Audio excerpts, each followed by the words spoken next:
What is up, everybody? Skratch coming up with another Raid Shadow Legends video. And today, guys, we're not alone. We have Ash here on the channel with us. What's up, Ash? How you doing, man? It's been a while since we had you around. Skratch at K47. What's up, bro? It has been a while, man. I'm happy to be here. It's been a while, Crocodile. So, in today's video, guys, we're going to talk about the top 10 most undervalued legendary champions. So, those sort of champions that you got to take them out of the vault because you definitely will find some use for them, you know? So, there are quite a few champions that people don't like, man. Like, I understand them because they're not like the top, the creme de la creme, but they still have quite a lot of utility overall, and they can benefit you overall in dungeons, in arena, in some sort of content in a way or another, you know? So, what do you think about some of these champions? You have any champion specific in mind that is not used as much, or? I don't know, like beauty is in the eye of the beholder, right? And I'm sure you're the same way. You kind of touched on it there, Skratch. But like inevitably, I can say I love or dislike or overrated or underrated any champion in the game, and there'll always be at least one person in the comments that's like, "How dare you? That champion's trash," or "That champion's amazing." So it depends on where you are in the game. Depends on what artifacts you have, what other champions you have. There's so many, factors that go into this. So I think that both of our lists, because we shared a little bit before the video, right? I think that we both did a good job of including like champions who most people think are at least average, and then some kind of deep sleepers as well in our list. So yeah, man, I don't know. Are you gonna start, or you want me to just go with my first champ? I'll let you go with your first champ, actually. Yeah. All right. Cool. I'll go with a guy that has like a personal. It's Genzin from Shadowkin faction, and this is a personal reason I put him on the list because I really had to eat crow on this dude. I actually had another collab on my channel a while ago, and I think it was with Hades, and we are kind of talking about our favorite and least favorite champion, and I forget which one of us said Genzin as one of our least favorites at the time. There was only like 5 or whatever legendaries. And boy, the comments let us have it on that because the other person, whoever it was, didn't, agreed basically. And since then, I have eaten crow, man. You get some right and you get some wrong, but like, Absolutely, he's just such an insane champion. And shout out to my man YST because I had him on the channel. He was talking about Genzin's favorite champion in the game, right? Triple hitter on his A1, turn meter fill everywhere, decrease defense.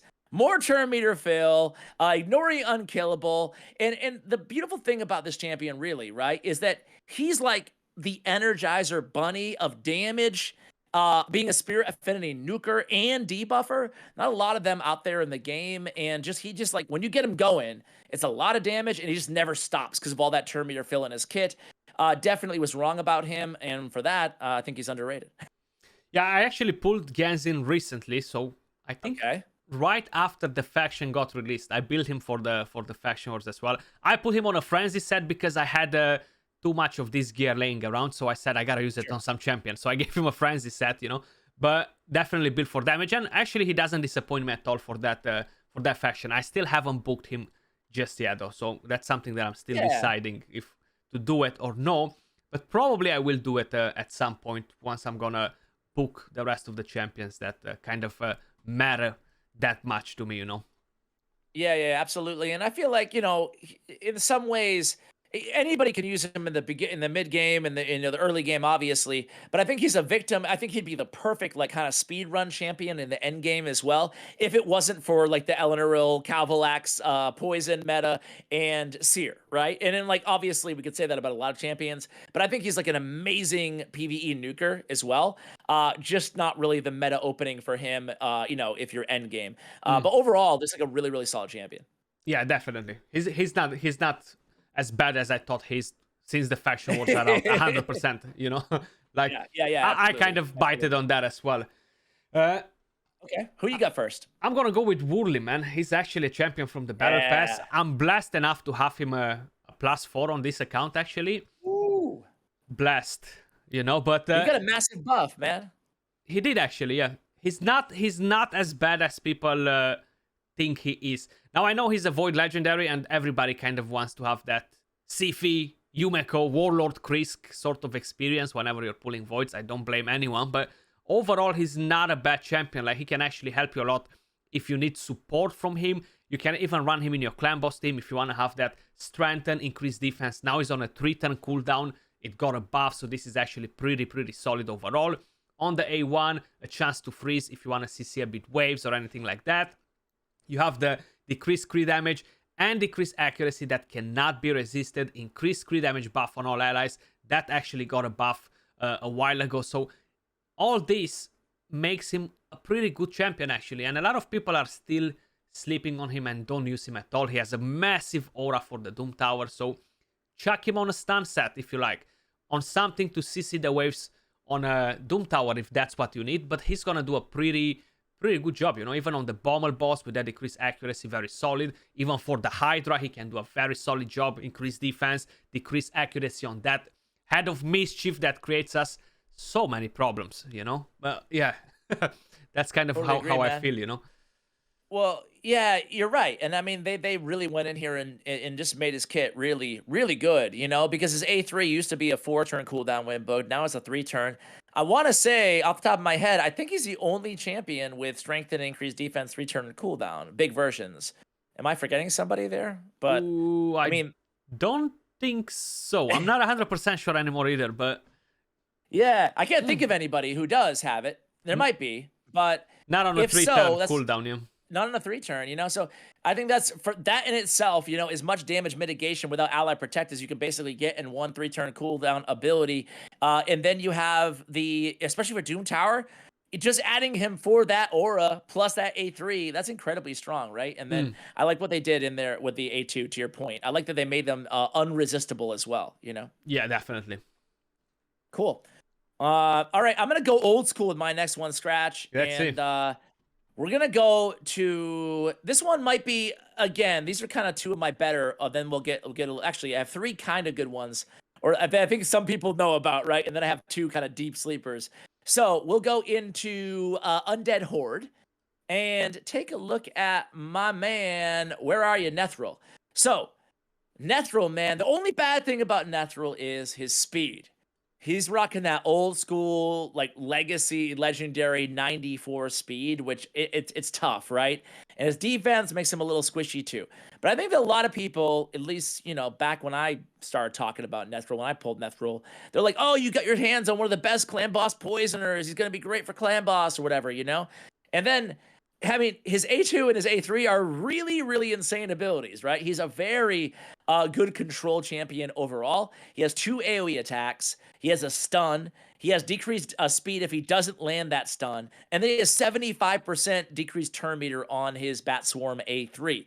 So he can actually deal some damage, especially the multipliers on Ghastly Horrors. His A2 is decent for damage, plus all the poisons, plus a triple hitter, plus Giant Slayer, plus Bat Swarm. I think this guy brings a lot more to the table than just a few poisons on his A1. Oh, absolutely. And he's such a powerful champion for faction wars, wave controls if you want him for Doom Tower or anywhere around. Like, these two skills on him are actually very, very solid. And it's such a game changer for stage 21 in faction wars. It's absolutely insane to have this champion in there, you know? Like, yeah, you know, scales off maybe in the very, very end game, but I do wish he had a little bit more utility against maybe some of the Doom Tower bosses and stuff. But, you know, seeing as how stun really can't help you out and decrease turn meter is somewhat mitigated. He does maybe fall off a little bit in the, you know, the more recent end game content, but for everywhere else, this guy's a real stud, you know? Yeah, he's definitely not a bad champion at all, actually. I like him quite a bit. I'm using him in faction wars as well. Now, I love it. The next one that I'm gonna have on the list, and he actually got a buff recently. Now, I'm still not super excited about this champion all the time because his multipliers didn't really got increased, and that's Grohak the Bloodied from the Orc faction. You know, Grohak. I like this. You're picking a deep sleeper here. I like it. I am actually. He's pretty good for the Fire Knight dungeon, man. He's awesome for faction wars, and just that thermometer manipulation that he has can be pretty good for the Spider as well if you are lacking some champions there. And his aura is actually not bad at all. 24 speed for all dungeons, you know, so that's pretty powerful. I feel like if this would have been for all battles, he could have been used in some teams in clan boss, just if you don't have anyone better. He does have the weaken in the skill, right, on the A3. We do have the AoE and fill the thermometer with each critical hit on the A2. And on the A1, double hitter decreases speed. So he's actually a key champion for my faction war team to have a fast farm on stage 21. Yeah, man, absolutely. I like Grohawk too. I don't think that neither of us are sitting here saying he's an end game beast top 20 champion, but I think that with the buff, it made him at least like if you had him in your vault, which I think everybody who had him probably did. It gave you a reason to take him out, right? Now, I think Lord of War, correct me if I'm wrong, but I think they took that A3 from a 6-turn down to a 5-turn unbooked, which is definitely necessary. And so he's still turn meter. It's really cool because he's stealing turn meter, not just depleting. He's placing the weekend at the same time. That's on a 4-turn cooldown. And then he goes into his A2 where he basically fills his turn meter again, depending on how many enemies are alive. And then it just kind of keeps it going, right? He gets a lot more turns than might be evident, but just glancing at his kit, Yeah, absolutely. Cool. This is probably the best champion on the list, but you know how it is, man. We're grading on a scale here, right? So I'm going to go to Countess Licks. And the reason I'm going to Countess Licks is, first of all, I think that most people think she's good, right? But I think she's great. So it's a matter of like, Grohawk, people think he's bad. We think he's good, But I think Countess Licks good, but I think she's amazing. Like a really, really good champion. Aesthetically, one of the most pleasing in the game as well. Like that green. I love that green around the wings, yeah. Yeah, like she looks so cool. Her animations look so cool too. Like I don't know why, but Mire of Misery animations, like I love it every time I see it. But she's just a control specialist. I mean, that A2 is insane. We got turn meter, we got decreased speed. On the A3, we have block active skills, and then decrease cooldown of all ally skills too. Really unique and very, very powerful ability. I'm just a massive fan of Countess Licks, and I think that, again, I think she's a really, really good champion. Like, I think people even who have her might sleep on how good she is. Yeah, I actually managed to pull her recently. I still haven't took her at 60, but she's actually a very nice champion. I like a lot the passive that she has. Fills the champion's turn meter by 5 each time an ally receives a debuff. Right? So that actually played right in an arena team. Can actually cut in front of the enemy once a Madame series lands the debuffs, and it can cut in front of the nuker. Either use the A3 and block the active skills on the nuker, either decrease the speed and the turn meter, and allow your team to go in front, and maybe you're gonna win the fight, So I really like Countess Licks overall. She's a very solid champion, As an endgame arena player, Skratch, why don't we see more of her like in platinum, right? On the best teams out there. Is she just a little bit too slow to be a reliable block active skills champion? Or is it something, or there's better options out there? Better options, Warlord, Yumeko. Warlord, basically. One word, Warlord. Yeah, because she can actually be countered by having immunity or anything like that, While Warlord doesn't care about your immunity. It just cares if you're faster than him and he's not going to take a turn, or if you have more resistance than he has accuracy, Indeed. All right. Either way, still love Countess Licks. Absolutely. And I'm actually going to go very OG here.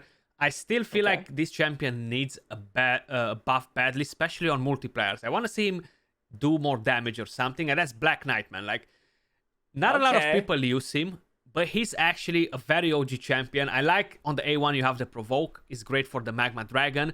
And the A2, continuous heal and increase defense for 2 turns on a 2-turn cooldown if you book him. You need one lucky book to throw in him, and he's gonna be amazing for your account. I don't like the A3 on him because it doesn't do damage. No sense. Yeah, that makes no sense. That A3 is the first of all, I'm with you. Like he was the increased defense champion. 2 turns on a 2-turn cooldown before we had Iron Brago for 3 turns on a 3-turn cooldown, And so I agree with you, like a solid kit. But man, that A3 last breath, like why is it based off attack? Why does it do no damage? He's an HP champion. His A1 is HP. His A3 just needs to be reworked, Yeah, and he's going to be actually pretty solid. The passive is good on him with Unkillable.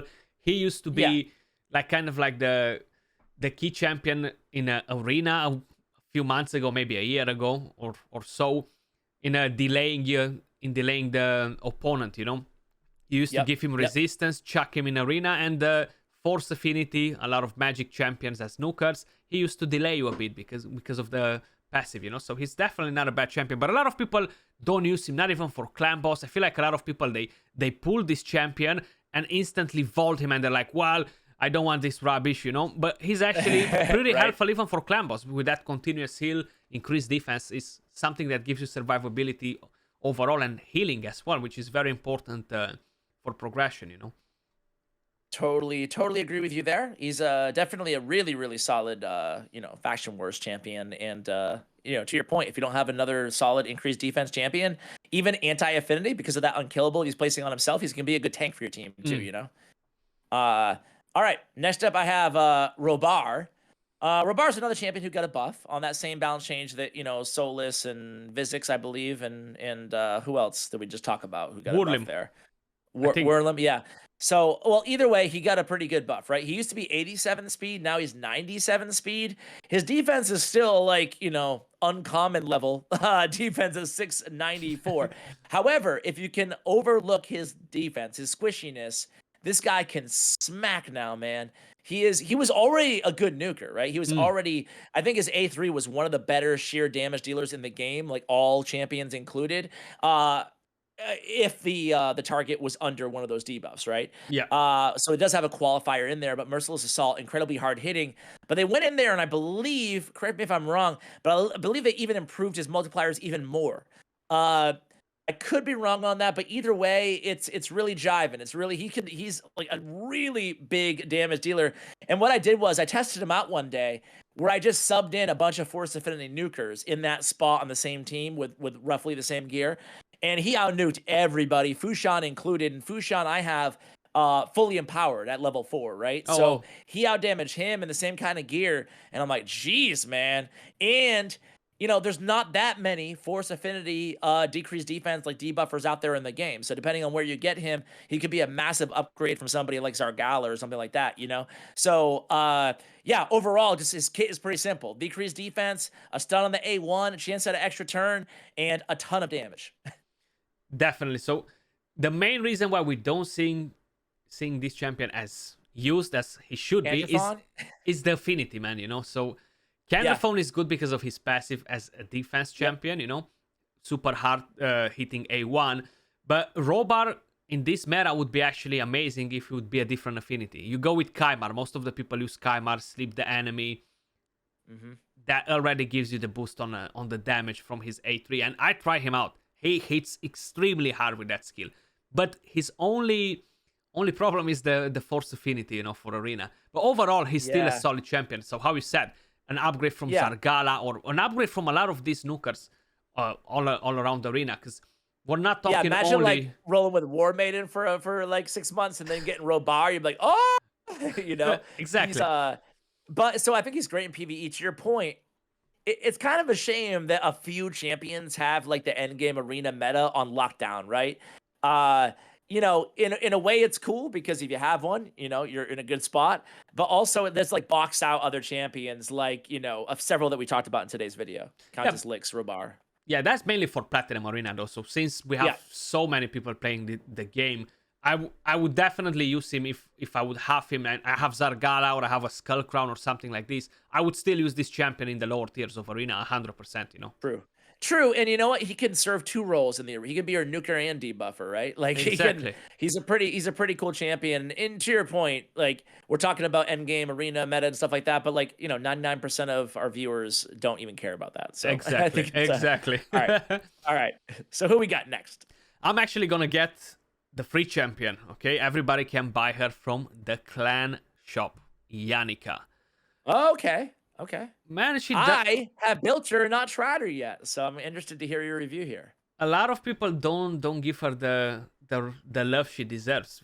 Good affinity even for the top arena. And what I like about her is the leech, right? On the A1, attacks all enemies if she's under a veil or perfect veil with the A1, making it AoE double hitter there, which is very powerful. The A2 attacks one enemy, places the veil, and grants an extra turn. That skill actually hits very hard, like it can... Ooh. So in the arena, you kill somebody, and then do you go in with the A1 because it's an AoE times 2? Or do you go in with the A3 because I'm imagining the multipliers are way better? Or does it depend if they have shield? Yeah. Probably you want to go with the A3 if they have a bit of shield, because that's going to help a bit as well, But I would probably go with the A3 mainly. It really depends what champions I'm attacking. How is the enemy team Yep. looking like? But we do have reaction cool. and all this stuff in arena. But she's actually a very powerful champion, and a lot of people don't build her, don't use her. She's good even for the Hydra, for example. Not on the current rotation because this is a very annoying rotation. But you have the AoE leech, right? If you have the veil and you can veil the champion without actually having a Duchess or another champion in there, and she can land AoE leech for the team, deal damage at the same time. So for Hydra, yeah, even for Hydra, pretty OP for Hydra, right? And then another thing I was thinking about that you can do is maybe put her for the arena. You could put her in like an avenging set, right? Like what is it, 45% chance to counterattack on a critical hit? And you can open with the A2, put her under the perfect veil for 3 turns, give you an extra turn, come in, strip away their shields, nuke them all down with the A3, and then if they attack, if any of them are still alive, you go back in with a counterattack, 45% chance at a 2-time hitter. That's pretty OP combo, It is actually. She's a nice champion, yeah. yeah. Talking me into her, man. Cool. My last champion is actually probably the one that I'll take the most heat for, but I'll be ready. Opperdin Clanfather, right? So after this fragment summon, I was ready to make a video. I tried him out a little bit, and then I was sitting down to make a video, like doing a guide on the champion, and I was ready to go into that video kind of being down on him, right? Like, okay, this guy's like not that good. Shame on Plarium, another like mediocre or awful fragment summon champion. But then he was really out healing anybody I could possibly replace him with, on these teams. So I'll say it what I said in that video again. Like, sure, is he going to be super endgame? Not really, other than maybe Hydra Clan Boss. But even Hydra Clan Boss, Faction Wars, and just being an amazing progression healer champion, I feel like maybe we were a little bit too much down on this champion. At least I was, I'm curious to hear your thoughts on Opperdin Clanfather, because to me, he's actually, a pretty solid healer, support champion. I was a bit down on him as well, just for the simple fact that it's kind of like progression healing sort of champion, you know?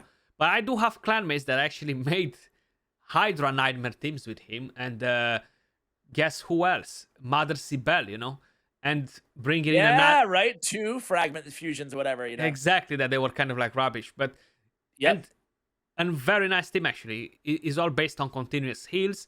His passive giving a lot of Thermiter, revive on that with Mother Sibel, and bang 1 key Nightmare Hydra Clan Boss, So it's actually not as bad as we thought overall for endgame, Like you can actually use him in the endgame.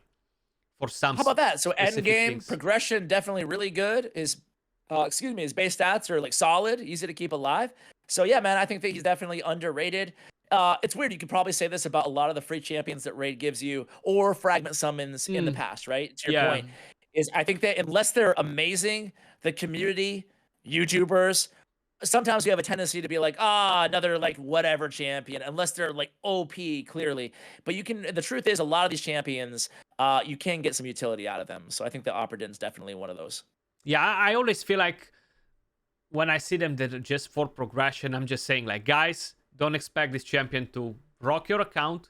Do the fusion if you're not breaking the bank, like it's not bad to get him for progression if you need him.